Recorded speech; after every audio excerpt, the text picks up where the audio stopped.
안녕하세요. 저는 올해 42, 애 키우는 엄마입니다. 아이는 이제 중3이고요. 매번 다른 분들이 보내주신 사연만 듣다가 저도 이렇게 저희 이야기를 한번 해보고자 사연을 보내게 되었습니다. 저희 시어머니가 아직 70대 중반이신데 생각하는 게 20년 전에 돌아가신 저희 할머니보다도 더 조선시대 마인드를 가지고 계신 분이세요. 그것 때문에 10년이 넘는 세월을 영까지 끊고 지냈죠. 다른 것도 다른 거지만 무엇보다 장남을 최고로 여기시는 게 특히 그랬어요. 제가 장남 며느리였다면 좋았겠지만 안타깝게도 저희 남편은 둘째 아들이었어요. 자식이 둘이 있는데 누구 하나가 더 애틋해서 편애를 할 수는 있다고 생각은 합니다. 물론 두 자식 다 똑같이 사랑해주고 아껴주는 게 제일 좋겠지만 무슨 이유로든 간에 조금이라도 눈에 더 밟히는 자식이 있겠지요. 그리고 둘 중에 누구를 더 아끼건 그건 시어머니 마음이니까 제가 상관할 일은 아니라 생각했어요. 이미 시어머니가 장남만 챙기는 그런 사람이라는 건 제 눈으로 직접 봤기에 결혼 전부터 그 사실을 알고 있었습니다. 그때까지만 해도 그냥 옛날 마인드를 가지고 계신 분이시구나 싶었고 그 사실 자체가 저희 결혼 생활에 있어서 크게 문제될 거라 생각하지는 않았어요. 그냥 남편 마음이 좀 서운하고 시어머니가 아주버님네를 더 챙기는 만큼 내 배가 조금 아프겠구나 그렇게만 생각했었죠. 하지만 결혼하고 나니 몰랐던 사실을 하나 더 알게 되었죠. 시어머니만 장남을 챙겨야 하는 게 아니었어요. 온 가족이 집안 장남을 위해 희생하고 양보해야 한다는 생각을 가지고 계셨죠. 장남인 아주버님한테 떡 하나 주고 남편한테 떡 반 개 주고 그러겠거니 생각했는데 우리 시어머니는 그게 아니라 장남인 아주버님한테 떡 하나만 주는 게 아니라 남은 반 개까지 다 주시는 분이셨지요. 하지만 그게 끝이 아니라 한 개도 아니고 반 개를 주는 게 손이 좀 작아 보이지 않냐며 둘째인 남편한테 어떻게 저 반 개를 한 개로 만들어 오라 시킨 다음에 온전한 한 개를 만들어서 장남인 아주버님한테 가져다주는 편애를 하셨습니다. 말인즉슨 동생인 남편 또한 장남인 아주버님의 뒷바라지를 해야 하는 사람 중 하나였다는 거죠. 그런데 결혼하고 나니까 이젠 며느리인 저까지 아주버님을 챙겨야 한다는 시기였습니다. 아무리 시어머니가 편애를 하고 장남만 챙기는 그런 분인 거 알고 결혼했다고 한들 저까지 아주버님을 위해 양보하고 희생까지 하고 싶지는 않았어요. 그리고 결국 그 때문에 시댁과는 결혼 생활 2년을 넘기지 못하고 사이가 멀어지게 되었습니다. 남편하고는 연애 결혼을 했는데 그때 당시 저는 중소기업에서 사무직으로 일을 하고 있었어요. 연봉은 1,900만 원으로 그냥 남들 받는 정도 받고 일하고 있었어요. 제 경력에 제 나이에 잘 버는 것도 아니고 엄청 못 버는 것도 아닌 그저 그런 연봉 있잖아요. 그리고 남편은 당시 아주버님하고 동업관계로 둘이서 같이 사업을 하고 있었어요. 벌이는 달에 한 200에서 250 사이로 그때그때 달랐습니다. 지방이라 집값이 비쌌던 것도 아니었고 둘이 합치면 그냥 먹고 살기엔 모자라다 못해 넘칠 만큼 넉넉한 돈이었지요. 다만 결혼하면서 대출을 생각보다 더 많이 받아야 했어요. 결혼 준비를 하면서 시어머니가 이건 확실히 알고 결혼하라면서 저한테 딱 잘라 한마디 했던 게 있거든요. 당신들 주거든 유산은 전부 장남한테 넘겨줄 생각이니 그거 탐낼 생각 하지 말라고요. 그걸로 혹시나 나중에 집안에 분란을 일으킬 생각이라면 당장 결혼할 생각부터 접으라는 식으로 말을 하셨죠. 그런데 뭐 시부모님이 어디 누구한테 물려준다고 할 만큼 대단한 재산이 있던 것도 아니었거든요. 애초에 남편하고 결혼하기로 정했던 건 남편의 사람됨됨이 때문이었지. 어머님이 뭘 갖고 있고 말고 그런 건 알지도 못했고 생각에도 없었어요. 있어도 그만, 없어도 그만인 것 같은데 별로 상관없을 것 같아서 그렇게 하겠다 했고요. 다만 시어머니가 유산만 안 주는 게 아니고 결혼하면서 저희한테 땡전 한 푼 안 보태주실 줄은 몰랐었네요. 그래서 저희 집에서도 땡전 한 푼 안 받아왔고요. 아무튼 그때서야 시어머니가 첫째랑 둘째를 대놓고 차별하는 장남만 챙기는 그런 사람이라는 걸 그때 처음 알게 되었습니다. 남편도 그제서야 시어머니가 원래 자기보단 형님을 더 아끼신다는 사실을 말해왔어요. 왜 진작에 말을 안 했었냐고 물어보니 괜히 유난스러운 시어머니인 거 알면 제가 자기랑 결혼할 생각이 달아날까봐 그랬다는데 그때는 뭐 저도 그랬지만 남편도 어렸으니 충분히 그걸 약점으로 생각하고 숨길 수 있는 문제라 생각하고 그냥 쿨하게 넘어갔어요. 대신 나한테 앞으로 그 어떤 것도 숨겨서는 안 된다고, 부부 사이에는 신뢰가 가장 중요하다는 걸 항상 염두해줬으면 좋겠다. 그렇게 한마디 해주고, 결혼하기 앞서서 나한테 숨기는 거 하나 있었던 것만큼 앞으로 나한테 잘해달라. 그렇게 말하고 넘어갔지요. 그런데 시어머니가 그냥 장남만 편애하는 정도가 아니라 온 가족이 전부 나서서 장남한테 몰아주고 퍼줘야 한다고 생각하는 사람이라는 걸 결혼하고 나서야 알게 되었을 땐 조금 충격적이었네요. 다만 남편이 저한테 그 사실을 숨겼다고까지 생각하지는 않았어요. 그냥 여지껏 평생을 그렇게 살아왔으니 그게 남편 입장에서는 당연한 편애라고 생각했던 게 아닐까 싶었거든요. 대신에 이젠 결혼한 만큼 남편까지 나서서 아주버님한테 퍼주는 건 못하게 해야겠다 하는 생각이었습니다. 아무튼 그렇게 저희는 결혼을 했고 반년 정도 지나서 아이를 갖게 되었어요. 갚을 대출이 많았던 만큼 애시당초 계획했던 것보다 훨씬 일찍 찾아온 아이였지만 다른 생각하지 않고 최선을 다해서 키울 생각이었습니다. 그리고 당연히 온 가족이 저희들한테 아이가 생겼다는 사실을 축하해 줄 줄 알았어요. 그런데 그게 아니었죠. 원래도 시어머니가 저한테 엄청 살갑게 대해주고 챙겨주고 하는 분은 아니었어요. 그런데 저희가 아이가 생겼다는 사실을 알고 난 뒤부터는 오히려 유독 저한테 짜증도 많아지고 조금 막 대한다는 느낌이 들 정도로 유난을 떠셨죠. 시부모님한테 손주 안겨드린다고 갑자기 장남에 대한 사랑이 저희한테 옮겨올 거라고는 기대조차도 하지 않았지만 축하한다는 말은 못해줄 망정 오히려 평소보다 더 저를 긁어대는 시어머니가 도무지 이해가 가질 않았습니다. 그런데 알고 보니까 그게 다 사랑에 맞지 않는 장남 아주버님 때문에 그랬던 것이었다는 걸 알게 되었어요. 선수를 빼앗긴 우리 장남 기분이 얼마나 섭섭하겠냐며 니들은 그런 것도 생각 안 하고 결혼했다고 덜컥 애부터 가질 수가 있느냐고 짜증을 내는데 어이없는 시어머니 반응에 저 또한 얼척이 없어서 뭐라고 대답을 해야 하나 싶더라고요. 아주버님은 저희보다 2년 먼저 결혼을 했어요. 저희는 시댁에서 1,000원 한 장은커녕 땡전 한 푼 안 받고 결혼했지만 아주버님네는 시댁 지원 있는 대로 몰빵 받아 결혼했던 건 말 안 해도 다들 눈치채셨을 거예요. 아무튼 아주버님네 결혼하면서 이미 진작부터 시어머니가 애 보는 건 당신이 다 해줄 테니 다른 거 생각 말고 하루빨리 대르리을 아들 손주 낳아오라고 난리도 아니었었나 봐요. 그런데 아주버님네가 결혼하고부터 제가 아이를 가졌다는 소식을 듣게 된 2년 반이 넘는 시간 동안 아무런 소식이 없던 상황이었던 거지요. 아주버님도 형님도 아이 갖겠다고 엄청 노력은 했던 것 같아 보였고 시어머니도 어디 용한 데 가서 한약도 지어오고 지극정성도 아니었나 본데 말인즉슨 그렇게 노력하는 상황에 제가 덜컥 아이를 가졌으니 시어머니 입장에서는 아주버님네가 새치기 당한 기분, 추월당한 기분이 들지 않겠냐는 겁니다. 눈치 없게 애부터 가질 수가 있느냐는 소리가 바로 그 때문에 나온 말이었고요. 저기네는 몇 년을 노력해도 안 되는데 너네는 나중에 갖는다는 말만큼 아무 노력도 안 했는데 애가 생겨버린 꼴이 아니냐 그 이야기를 들은 첫째네가 얼마나 서운하겠냐고요. 장남 편애하고 그런 건 내가 알 바 아니다 생각하고 살았는데 이미 생겨버린 아이를 가지고 새치기네 어쩌네 그런 이야기까지 들으니 솔직히 엄청 짜증났어요. 물론 저희가 원래 몇 년 더 맞벌이 생활 유지하다가 아이를 가질 계획이었던 건 사실이지만 왜 자꾸 이미 생겨버린 아이를 두고 저보고 어쩌라고 저런 소리를 해대시는 건지 말 맞다나 아주버님네 섭섭하다고 아이를 지울 수도 없는 노릇 아니겠나요? 그런데도 자꾸 아이가 생긴 걸 두고 제가 잘못했다고 따지고 드니 어이가 없어서 말도 안 나오더라고요. 더 어이가 없던 건 그 이후였어요. 원래는 맞벌이 생활을 유지하면서 돈을 모을 만큼 모으다가 아이를 가질 계획이었던 만큼 출산하기 직전까지 최대한 회사에 출근해서 월급 받을 만큼 받고 그러고 그만둘 생각이었거든요. 회사에서도 당장 저만한 직원 구하기 힘들다고 남아줬으면 하는 분위기였고요. 그런데 제가 입덧이 너무 심해가지고 더 이상 출근을 하는 게 불가능한 상황이었어요.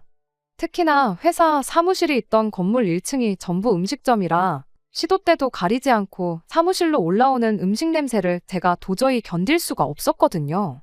날이 갈수록 심해지는 입덧에 결국 다른 방법이 없어서 회사를 일찍 그만두게 되었습니다. 회사 그만두면서 시어머니가 얼마나 대단한 애를 가졌길래 배도 다 안 불렀는데 회사부터 관두느냐. 내 아들 외벌이 하는 꼴은 보고 싶지 않으니 유난 떨지 말고 출근해라. 그런 잔소리를 들을까봐 걱정이었는데 아주버님하고 연관된 거 아니면 딱히 잔소리를 하지 않던 사람이었다 보니 예상외로 제가 회사를 그만둔 걸 가지고는 별다른 말 한마디 없었습니다. 그런데 정말 몇 주도 안 지나서 회사를 괜히 그만뒀구나. 후회가 몰려들어오기 시작했어요.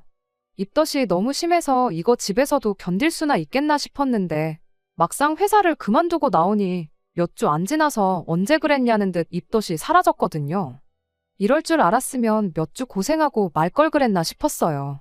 집안일이라고 해봐야 집이 얼마나 넓은 것도 아니고 그나마도 집안일이라고 할 만한 건 남편이 애가 졌는데 무슨 집안일이냐며 그런 거 하지 말고 태교에만 신경 쓰라고 퇴근하고 집에 돌아오기가 무섭게 자기가 할 수 있는 집안일이란 집안일은 싹 다 해놓고 그랬거든요.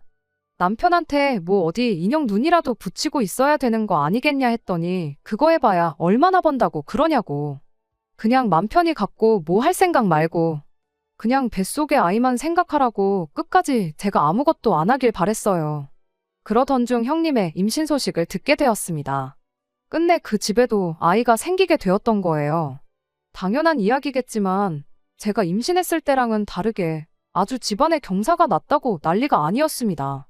당장의 시어머니는 근처 살고 계시는 친지분들 전부 다 불러내서 집안 잔치를 열었어요. 그때 저도 불려가서 음식 준비하는 걸 도와야 했어요. 음식하는 거 도와주러 왔다고 친척분들 사이를 삐집고 들어가니 거기 계신 분들이 저 인간은 배가 저렇게 부른 며느리를 일을 시키려고 그러냐고 하면서 그냥 가만히 있으라 하고 저를 많이 배려해 주셨어요.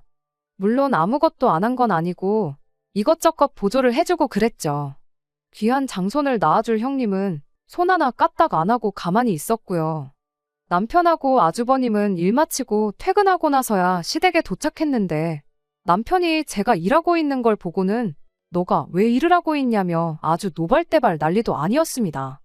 애는 뭐 형수님만 가졌냐고 차려놓은 잔치상을 뒤집어버릴 기세로 성질을 부리기 시작했는데 남편한테 그래도 오랜만에 이렇게 집에서만 가만히 있는 게 아니라 모처럼 몸을 움직이니 기분이 좋다고 그리고 다른 친척 어른분들이 배려해 주셔서 힘든 일 하나 안 하고 편하게 있었다고 그러니까 참으라고 남편을 뜯어말렸죠. 물론 말은 그렇게 했지만 시어머니가 장남차남 차별만 하는 게 아니고 그 차별이 며느리한테도 똑같이 해당한다는 사실은 그렇게 달갑지가 않았습니다. 잔뜩 열이 받아 있던 남편을 뜯어말렸는데도 불구하고 그날 잔치가 마무리가 되어갈 때쯤 결국 남편이 시어머니한테 평생 안 보고 살 테니 그렇게 아시라고 폭발해버리는 사건이 일어나게 되었습니다. 자리가 마무리되어 있는 상황이었어요. 아무래도 형님 축하한다고 모인 자리였으니 시가 친척분들도 어느 정도 술이 얼큰하게 취해 있는 상황이었죠. 그러던 중 그날 음식할 때 저보고 임신한 사람이 무슨 일을 하냐며 저를 배려해 주셨던 시가친 척어른분들이 마지막에 가서 시어머니한테 저를 대신에 한마디 해주셨어요. 똑같은 며느리인데 왜 쟤는 일을 안 시키고 얘만 일을 시키냐. 뭐 이런 식으로 말이죠. 시어머니는 시어머니 나름의 이유가 있었죠. 첫째 때문에 이렇게 자리를 만든 건데 주인공이나 마찬가지인 애한테 어떻게 일을 시키겠냐고 둘러대기 시작했어요. 말은 둘 다 똑같은 며느리라고 하고 있지만 실상은 저랑 형님을 두고도 대놓고 차별을 하셨었죠. 하지만 시어른분들이 속속들이 그런 사정을 알고 있는 건 아니다 보니 시어머니의 변명에 어느 정도 납득하고는 분위기였습니다. 저도 괜히 사실은 차별하잖아요 해서 이를 키울 필요까지는 없겠다 싶어서 가만히 있었어요. 그런데 평소에도 시어머니랑 사이가 조금 안 좋은 작은어머님이 어머님더러 둘 다 똑같은 며느리면 둘 다 똑같이 일을 안 시켰어야 하는 거 아니냐고 말꼬리를 잡고 늘어지기 시작했습니다. 애초에 저희 시댁이 장남을 최고로 여기는 집안 분위기가 있어요. 그래서 시어머니가 아주버님만 아꼈던 거고요. 거기에 시아버지 또한 집안의 첫째이자 장남이었습니다. 그렇다 보니 시고모님들이며 작은어머니들이 시어머니한테 조금 안 좋은 감정을 가지고 있었나 봐요. 그런데 점점 저한테 일을 시켰던 걸 이유로 언성이 높아지고 있는 그 장면을 때마침 시아버지가 목격해버린 겁니다. 아버님은 또 어머님이라면 꿈뻑 죽는 분이셔서 대번에 좋은 날에 이게 무슨 소란이냐고 니들은 위아래도 없냐며 언성을 높이기 시작했죠. 상황이 어쨌든 간에 좋은 일로 모인 자리인데 분위기가 갑자기 이상해지고 그 상황의 중심에 제가 있다는 게 굉장히 불편했습니다. 그렇다 보니 제가 아무 말도 하지 않을 수가 없었어요. 그래서 남편한테 설명했던 것처럼 똑같이 한마디 했죠. 안 그래도 회사 그만두고 나서 집에서 가만히 있느라 몸이 찌뿌둥해서 혼났는데 오랜만에 몸도 움직이고 그래서 좋았다고 마음 써주셔서 감사하고 저는 괜찮으니 괜히 저 때문에 싸우지 마시라 한마디 했어요. 시어머니한테도 단번에 집안 행사 있으면 저만 시킬 게 아니고 형님도 같이 시키신다고 하셨잖아요 하고 최대한 둥글게 상황을 해결하려고 애를 썼는데 시어머니가 그런 저한테 대고 한다는 소리가 참 어이가 없었습니다. 집에서 아무것도 안 하는 게 그렇게 심심하냐고 그런 줄은 꿈에도 생각 못 했다고. 그럼 그럴 게 아니고 당장 내일부터 첫째네 가서 우리 첫째 임신 수발 좀 들어주라는 소리를 하는 거 아니겠나요? 다들 제가 어떻게 분위기를 좋게 만들어 보려고 노력하는 걸 눈치채고 있던 상황이었는데 시어머니의 그 발언을 듣자마자 저 인간은 참 구제불능이란 듯이 한숨을 푹 내쉬더라고요. 저도 제 나름대로 애써 좋게 넘어가려고 노력하고 있는데 시어머니가 저렇게 나오니 기분이 엄청 상했습니다. 아무리 상황을 좋게 넘긴다고 한들 거기서 알겠다고 대답하면 진짜로 당장 다음 날부터 형님 임신 수발을 들어야 할 것 같아서 한마디 대들었지요. 그건 좀 아닌 것 같다고. 저도 똑같이 임신했고 남편 말고 그 누구 하나 저를 도와준 사람이 없는데 왜 내가 형님 임신 수발을 들어야 하냐고요. 그랬더니 시어머니가 한다는 소리가 네가 방금 네 입으로 집에서 심심하다고 그러지 않았느냐고. 니도 임신 초기에 힘들어 죽겠다고 다니던 회사 그만뒀던 거 아니냐. 그걸 누구보다 잘하는 애가 마음 씀씀이가 그래서 어떡하냐 하면서 할 게 없다고 징징댈 게 아니고 그냥 시키는 대로 당장 내일부터 아주버님 댁으로 출근을 하라는 겁니다. 혹시나 애 잘못되면 네가 책임질 거냐면서요. 그리고 한마디 더 한다는 게 네 배는 부를 만큼 부르지 않았냐고. 그만큼 불렀으면 웬만해선 애도 안 떨어진다고. 엄살 부리지 말고 시어머니가 시키면 냉큼 내 하고 시키는 대로 하면 되는 건데 뭐 이렇게 혓바닥이 기냐고 저한테 뭐라 하는 거 아니겠나요? 그 와중 그 상황을 지켜보고 있던 남편이 결국엔 폭발해버린 거예요. 어머니한테는 형님만 자식이고 형수님만 며느리냐고 하면서 그렇게 나오시면 자기도 생각이 다 있다더니 앞으로 자기는 없는 자식인 셈 치라는 겁니다. 영 끊고 살겠다는 소리를 그것도 시가친척분들 전부 다 모인 자리에서 뱉어내버린 거예요. 시어머니는 대번에 자식 새끼 키워봐야 아무 소용없다며 난리법석을 떠셨고 시아버지 또한 너는 가족들 다 있는 데서 쪽팔린 줄도 모르냐고 남편한테 호통을 치셨죠. 두 분은 끝까지 저한테 실수했다는 이야기 한마디 하지 않고 부모 말에 거역하는 자식 새끼는 당신들도 필요 없다며 영 끊고 지내면 누가 아쉬운지 한번 보자고 오히려 목소리를 더 높이셨습니다. 막상 저희 편 들어주면서 같이 목소리 높여주시던 친척분들도 상황이 일이 되니 다들 나 몰라라 하나둘씩 자리를 떠나기 시작했어요. 저희도 더 오래 있어봐야 남편하고 시부모님 관계만 더욱 더 막장을 치닫겠다 싶어서 제가 남편 끌고 나와 집으로 돌아갔습니다. 그리고 그날 이후로 며칠이 지나도 남편이 정말 시댁에 연락 한 통 안 하고 오는 전화도 다 무시하고 그랬어요. 그래도 부모 자식 사이라는 게 천륜인데 쉽게 끊어낼 수나 있겠나 생각했고 길어야 한두 달 지나면 남편이 되었든 시어머니가 되었든 둘 중에 하나가 나서서 풀자고 하지 않겠나. 그러니 내가 굳이 나서서 중간다리 역할 같은 건 하지 말아야겠다 하고 맘 편히 갖기로 했어요. 그러던 중 갑자기 남편이 퇴근 시간이 엄청나게 늦어지기 시작했습니다. 저는 그래서 시어머니랑 다툰 일로 아주버님이 남편을 집에도 못 가게 하는 건 줄 알았는데 그게 아니었어요. 회사에서 격리일 하던 직원이 갑자기 그만두면서 형님이 그 일을 대신 하느라 자기가 처리해야 할 업무량이 2배로 늘었다는 소리를 하더라고요. 급한 대로 사람을 뽑고 있는데 요즘 누가 꼴랑 월급 100만 원 받고 일하고 싶어 하겠냐고 한동안은 퇴근이 늦을 거라고 하더라고요. 솔직히 제 입장에서는 이해가 가지 않았어요. 격리 직원 하나 빠졌다고 아주버님이 업무가 마비될 만큼이면 격리 직원이 얼마나 혼자 많은 일을 했던 건가 싶었죠. 그럴 게 아니고 어차피 저도 하던 일이 그거고 전표 입력하는 거 정도는 도와줄 수 있겠다 싶어서 남편한테 사람 구해질 때까지만 제가 도와주겠다고 했습니다. 돈 얼마 벌려고 그랬던 게 아니고 집에 있는 게 워낙에 갑갑하고 그래서였어요.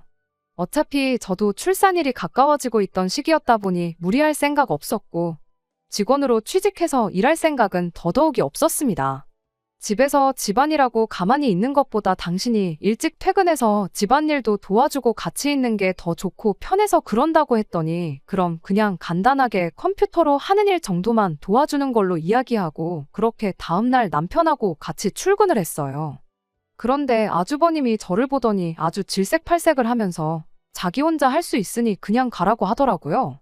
격리 직원이 하는 일 대신하느라 하루 종일 아무것도 못하고 내 남편한테 일을 전부 떠넘기는 게 싫어서 온 건데 자기가 하겠다고 저는 컴퓨터 근처에도 못 앉게 만드니 뭔가 촉이 이상했어요.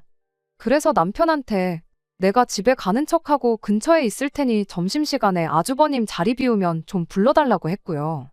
그렇게 몇 시간 지나 남편과 다시 사무실로 들어와서 그간 전산 처리된 전표들을 쭉 훑어봤습니다. 그리고 동업하는 관계인데 아주버님이 남편보다 더 많은 월급을 받아가고 있다는 사실, 그리고 그것도 모자라 집에서 가만히 있는 형님한테까지 월급이 들어가고 있다는 사실을 알게 되었어요.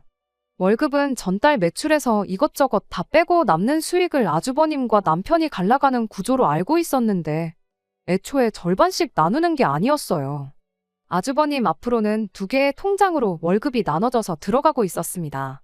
하나는 남편이 받아간 액수와 똑같은 액수로, 그리고 나머지 하나에는 집에 있어야 할 형님하고 똑같은 액수로 적게는 30만 원, 많게는 100만 원씩 들어가고 있었어요.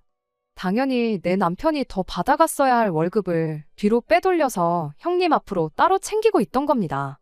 시어머니가 유난스러운 거지 아주버님네는 무슨 잘못이 있겠냐 그렇게 생각했는데 이건 뭐 실질적으로 남편만 고생시키고 돈은 돈대로 빼돌리고 있는 게 아주 상종 못할 인간들이다 싶더라고요.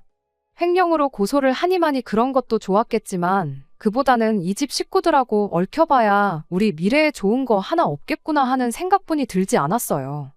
어차피 남편이 시댁과 연을 끊겠다 선언한 와중에 굳이 다시 잘 지내보자고 화해해서 평생을 더러운 꼴 견디며 사느니 이대로 연을 끊어버리는 게 좋겠다는 생각이었습니다. 남편도 그동안 자기 돈을 빼돌리고 있었다는 사실에 질려서 두 손 두 발 다 들어버린 모습이었어요. 그렇게 저희는 시댁 식구들 모르게 해서 서울로 이사를 가는 준비를 시작했습니다.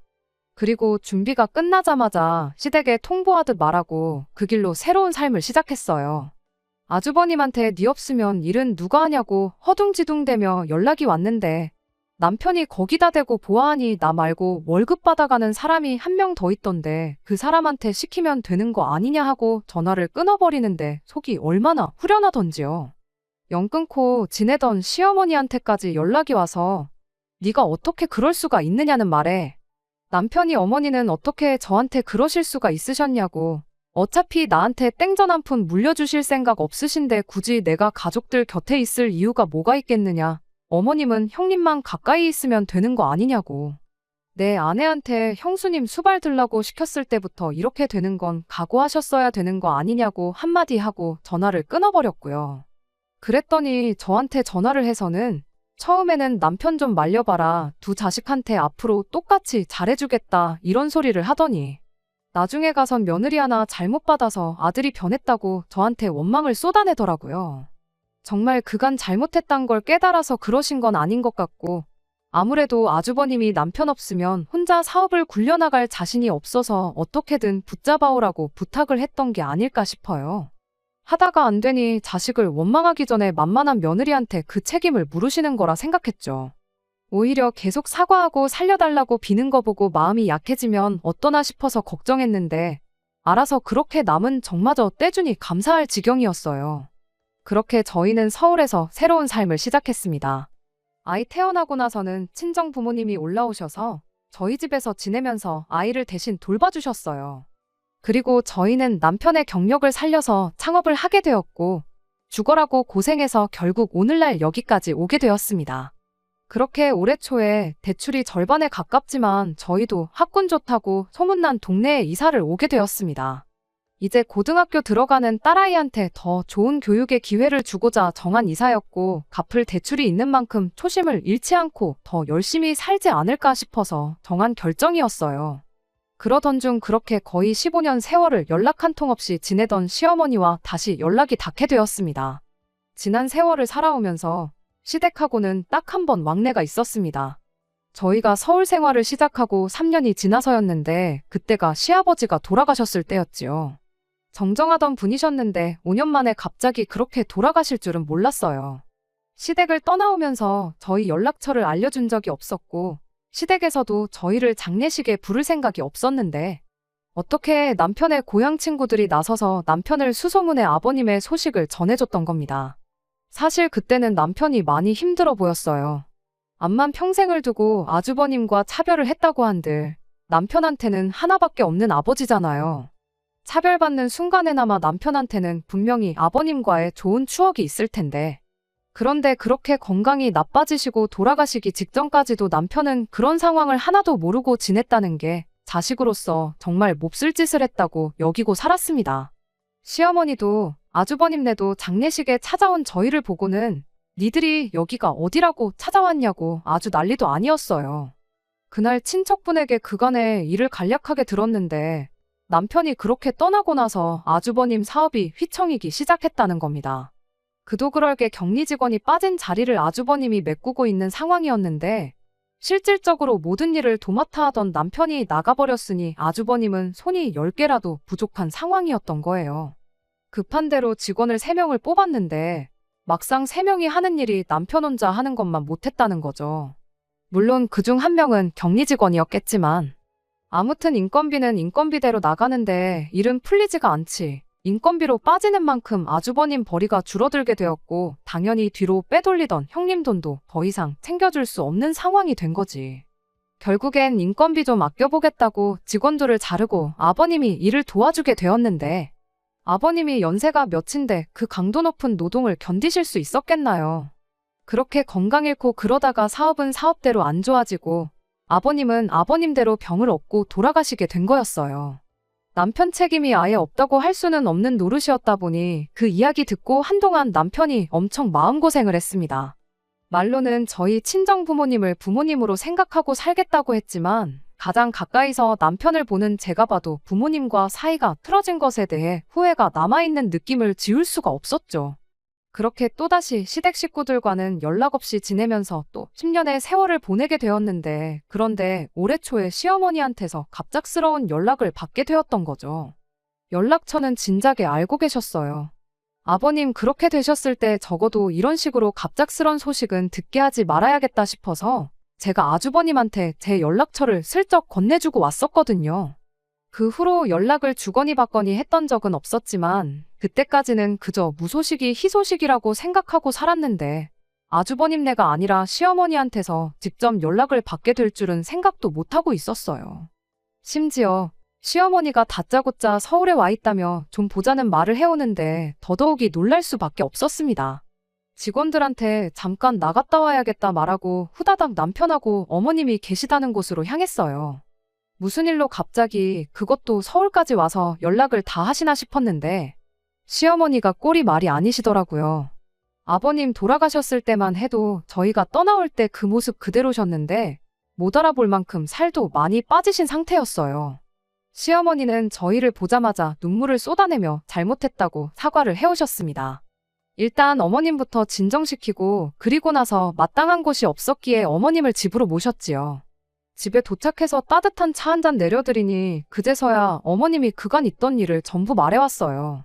이미 저희가 떠난 순간부터 아주버님 사업은 내리막을 달리고 있었고 그나마 그동안은 얼마나마 어머님 아버님 재산도 있고 그래서 버틸 수 있었답니다. 집부터 정리해서 어머님 아버님은 아주버님네로 들어가 살게 되었고 그때까지만 해도 아버님은 아주버님 일 도와주고 어머님은 어린 시조카 돌봐주고 형님은 형님대로 격리일을 배워서 어떻게든 가족들끼리 인건비를 줄여서 그 사업을 꾸려나갔었나 봐요. 그러던 중 아주버님네 둘째 아이가 태어나게 되었고 어떻게든 가족들이 똘똘 뭉쳐 버텨왔다는데 아버님이 병원 신세를 지면서 직원은 직원대로 또 구해야 했고 상황이 도무지 나아지지가 않았다고 합니다. 아직도 얼마나마 그 사업 유지하면서 먹고 살고는 있지만 남편이랑 같이 할 때만큼 벌이가 돌아왔던 적이 단 한 달도 없었다고 해요. 그러면서 아버님은 결국 돌아가셨고 어머님은 어머님 나름대로 시조카들 돌봐준다는 명목하에 같이 그렇게 살아왔는데 애들이 클 만큼 큰 상황에 형님 입장에서 시어머니는 그냥 사업에도 도움 안 되고 그저 밥만 축내는 사람 중 한 명에 불과했던 겁니다. 더 이상 물려줄 유산 하나 남아있지 않은 상황이니 더더욱이 형님 입장에서는 그런 시어머니가 짐짝처럼 느껴졌던 거죠. 결국 시어머니를 두고 형님하고 아주버님이 몇 날 며칠을 박터지게 싸웠다네요. 시어머니가 그걸 견디다 못해 내가 나가서 살면 되겠느냐 한마디 하고 집을 나온 거고 무작정 서울로 올라와서 저희한테 연락을 했던 거였죠. 그러면서 저희한테 지난 날을 전부 사과하더라고요. 당신이 두 자식을 두고 똑같이 사랑을 주고 키웠더라면 이렇게 집안꼴이 박살날 일도 없었을 테고 너희한테 이렇게 자존심 굽혀가며 찾아올 일도 없었겠지 않느냐고요. 이제 와서 후회한들 아무 소용없는 거 알지만 사람 하나 살려주는 셈 치고 당신 좀 어떻게 해줄 수 없냐시는데 한마디로 이제 아주버님네서 있기는 글렀으니 당신 좀 모셔달라고 하는 소리나 마찬가지였어요.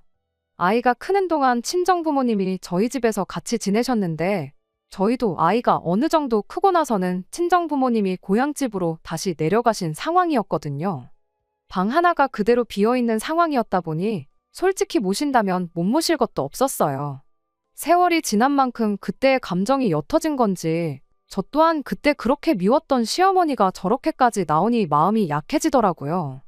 그렇게 꼬장꼬장한 분이셨는데 살도 많이 빠지고 약해진 모습을 보니 마음이 더 그랬고요. 애야 어느 정도 컸으니 애를 돌봐주실 필요까진 없지만 청소도 빨래도 다 해주고 니네 둘이 뭐라던 쥐 죽은 듯이 조용히 살겠다시며 어떻게든 눈비 피하고 지낼 방 한 칸만 비워주면 안 되겠냐고까지 하시는데 하지만 끝내 저는 결정을 내리지 못했습니다. 이게 친정어머니가 그러시는 상황이었다면 제가 이렇게 하자 저렇게 하자 말이라도 꺼냈겠지만 시어머니시잖아요. 그만큼 남편이 결정을 내렸으면 싶었어요. 일단 어머님이 하루 지내실 수 있게 방을 마련해드리고 자세한 건 남편과 상의를 하기로 했어요. 남편 또한 쉽사리 결정을 내리지 못하고 하루 종일 똥 씹은 표정만 하고 있었습니다. 아무래도 아버님 때의 일을 생각하면 남편 마음은 시댁과 다시 연락을 하고 지내고 싶어하는 것 같아 보였어요. 그런데 또 어머님을 이렇게 모시다니 저한테 어떻게 말을 꺼내야 하는지부터 혼란스러운 얼굴 표정이었습니다. 그래서 남편한테는 그냥 우리가 모시고 살자는 말 대신 당신이 무슨 결정을 내리던 나는 당신 뜻을 따르겠다고만 한마디 건네줬죠. 그 순간 남편이 두 눈에 눈물을 쏟으며 고맙다고 당신하고 결혼한 게 정말 다행이라며 지금껏 그래왔지만 앞으로도 저랑 우리 딸아이를 위해 더 열심히 살겠다고 다짐을 하더라고요.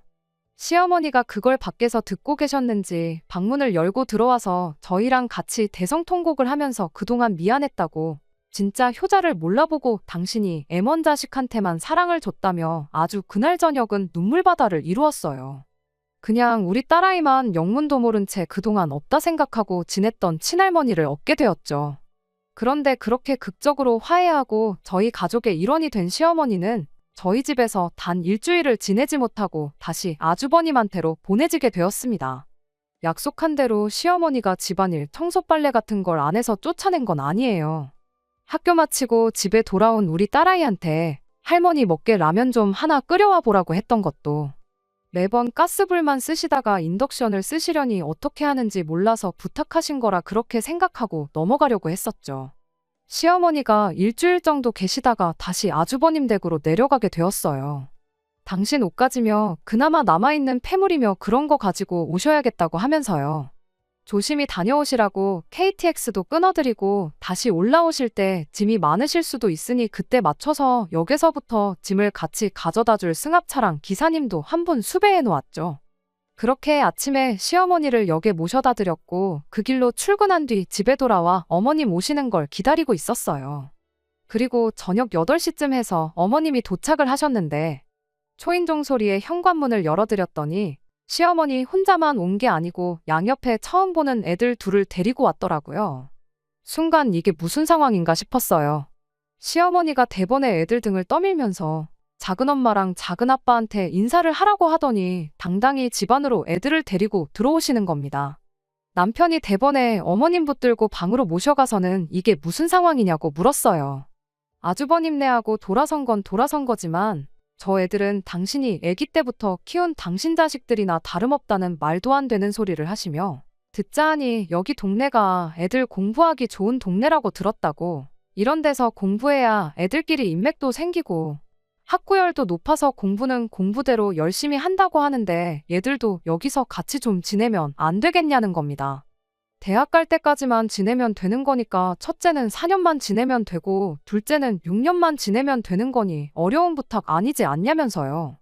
남편이 그게 무슨 말도 안 되는 소리냐고 대번에 대꾸를 했는데 어머님이 하시는 말이 니네 집도 이렇게 비싼 데서 살 정도면 돈도 어느 정도 번다는 소리 아니냐고, 애들이 먹어봐야 얼마나 먹겠냐며 다른 건 몰라도 두 시조카 뒷바라지는 당신이 알아서 챙길 테니 걱정을 하덜 말라고 능청스럽게 한마디 하시더라고요.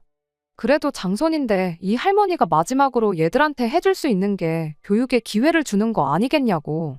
그런 지방 동네에서 공부해봐야 서울에 있는 학교 문턱이나 밟겠냐. 이왕 모시고 살기로 한 거 여기까지만 더 부탁하겠다는 소리를 하시더라고요. 바로 전날 눈물 콧물 쏟으며 대성통곡하던 시어머니는 온데간데 없었고 살이 조금 빠지셨다 뿐이지 지난 세월 장남하고 둘째 대놓고 차별하고 편애하던 막무가내 시어머니로 돌아와 계셨어요. 남편은 이럴 수는 없다며 그 길로 싸들고 온 짐이고 뭐고 전부 가져나가 자기 차에 싣고는 시조카들하고 어머님을 데리고 바로 시댁으로 출발했습니다. 당신이 거길 왜 다시 가냐고 버텼지만 시어머니가 남편임을 당해낼 수가 없었지요. 아무 잘못도 없는 애들한테는 그런 꼴 보여서 미안하지만 안 되는 건 안 되는 거다 단호하게 말해주고 그 길로 다시 시댁으로 향했습니다. 시어머니가 달리는 차 안에서 뛰어내리겠다 아주 난리도 아니었어요. 정작 실행에는 옮기지 못하셨지만 아무튼 그렇게 시댁에 도착하자마자 어머님 짐가방이며 뭐며 그 길로 아주버님 댁에 내려놓고는 어머님한테 끝까지 이렇게 자식을 배신하실 수가 있냐며 연락해도 안 받을 거고 찾아오셔도 보러 가지 않을 테니 이왕 지난 세월 연 끊고 지내던 거 평생 하지 말자 한마디 하고는 다시 차를 돌려 집으로 돌아왔습니다. 딸아이도 그렇고 저도 그렇고 이게 다 무슨 일인가 싶었죠. 며칠 지나서 왜 이런 일이 생긴 건지 알게 되었는데 애초에 시어머니가 집에서 쫓겨난 게 아니었고 살도 그냥 세월이 지나면서 자연스럽게 빠지셨던 거였어요. 남편한테 아버님 돌아가셨다는 소식을 전해줬다는 고향 친구가 아주버님하고도 어느 정도 친분이 있는 사이였거든요. 그리고 저희가 올 초에 이사했다는 소식을 그 친구가 알게 되었고 그 이야기를 결국엔 아주버님까지 알게 되었던 겁니다. 그리고 이 소란이 전부 어떻게 잘만 구슬르면 자기 자식들도 똑같이 강남에서 학교 다닐 수 있게 만들 수 있겠구나 싶고 하는 김에 시어머니까지 저희한테 떠넘길 수 있겠다 싶었던 아주버님의 개수작이라는 걸 알게 되었어요. 남편이 아주버님한테 평생 받기만 해온 사람이 이제 와서 나한테 뭘 바라냐고 염치 좀 챙기고 살라고 한마디 하고는 아주버님네하고도 평생을 안 보고 지내겠다 그렇게 선언하고 이 사건은 일단락되었습니다. 그리고 정말 얼마 전에 남편의 고향 친구 통해서 시어머니 소식을 전해 듣게 되었어요. 이 사건이 이러나 저러나 애들을 좋은 데서 교육시키고 싶어 꾸몄던 아주버님과 형님의 개수작이긴 했는데 두 사람한테는 이참에 시어머니도 떼놓을 수 있는 기회였구나 생각했었나 봐요. 그런 시어머니가 임무에도 실패하고 다시 한 식구가 되어버렸으니 아주버님하고 형님 입장에서는 뭐 하나 달라진 게 없는 이 상황이 마음에 안 들었던 겁니다. 아주버님이 시어머니한테 그 쉬운 거 하나 똑바로 못하고 오시냐고 아주 난리도 아니었고 그걸 빌미로 아예 아주버님이 시어머니를 집에서 내쫓아버리고 그 둘이서도 연을 끊고 지내게 되었다고 해요. 이미 유산은 전부 다 아주버님네한테 전부 다 퍼주다시피 해서 손에 남은 것도 없었고 그냥 어디 동네에 아는 분 남는 방에 전세로 남은 전 재산 다 보증금 내고 거기서 혼자 지내고 계신다고 합니다. 잠깐이지만 진짜로 어머님이 걱정되었던 순간도 있었고 한 집에 같이 살기로 하면서 지난 15년 세월 연 끊고 지내왔던 거 만회하고 다시 한 가족이 되고 싶은 생각이었어요. 하지만 그 복을 자기 발로 차버린 건 시어머니 본인이라고 생각합니다. 당신이 굴러들어온 복을 차버렸는데 신경이 쓰이긴 하지만 혼자 된 시어머니를 안쓰럽게 여기진 않으려고요. 믿는 도끼에 발등 찍히는 것도 이제 여기까지만 하려고 합니다. 끝까지 들어주셔서 감사합니다. 오늘의 사연은 여기까지입니다. 구독과 좋아요, 알람 설정 부탁드리고 더 좋은 사연으로 다시 찾아뵙겠습니다. 감사합니다.